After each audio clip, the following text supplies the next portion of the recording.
Hi friends, ఇప్పుడు మీరు చూసేది ఇది గ్రైండర్ ఫ్రెండ్స్. ఈ గ్రైండర్ అనేది పీజియన్ గ్రైండర్. ఈ గ్రైండర్లో పార్ట్స్ అనేవి ఎలా ఉంటాయి, దేన్ని మనం రిపేర్ చేసుకోవచ్చు మీకు ఇప్పుడు చూపిస్తాను. ఈ గ్రైండర్ అయితే ఇది పీజియన్ గ్రైండర్. దీన్ని మనం రిమూవ్ అయితే చేసుకున్నాం ఫస్ట్. అండ్ ఇప్పుడు లోపల ఇది మోటార్ ఫ్రెండ్స్. ఈ గ్రైండర్ లోపల మోటార్ ఉంటుంది. మేజర్ ఈ మోటార్ వైండింగ్ ఏదైనా ప్రాబ్లం ఉంటుంది, లేదా దాని వీల్ అనేది ప్రాబ్లం ఉంటుంది. అండ్ ఇక్కడ మనకి ఎగ్జాక్ట్లీ బేరింగ్ అనేది ప్లేస్ చేసి ఉంటుంది. అంటే ఈ గ్రైండర్ని రొటేట్ అవ్వడానికి ఇదే ఉంటుంది, దానికి బేరింగ్ అనేది ఉంటుంది. సో అది ఇక్కడ కూర్చోబెట్టాలి. దీనికి మనం బెల్ట్ అనేది యాడ్ చేస్తాం.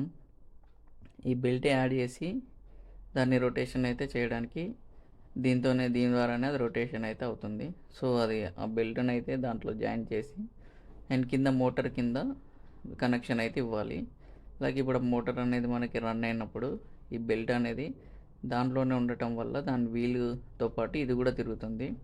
ఆ వీల్ అయితే తిరుగుతుంది. సో అలా మనకి గ్రైండర్ది అయితే వర్కింగ్ అవుతుంది. సో అలానే మిక్సింగ్ అయితే అవుతుంది. సో దీని వర్కింగ్ అనేది ఇలానే ఉంటుంది ఫ్రెండ్స్. ఎలాంటి గ్రైండర్ అయినా కానీ గ్రైండింగ్ మిషన్ అనేది ఇలానే ఉంటుంది ఫ్రెండ్స్. సో దీనికి మేజర్ పార్ట్స్ అనేవి ఇవే ఉంటాయి.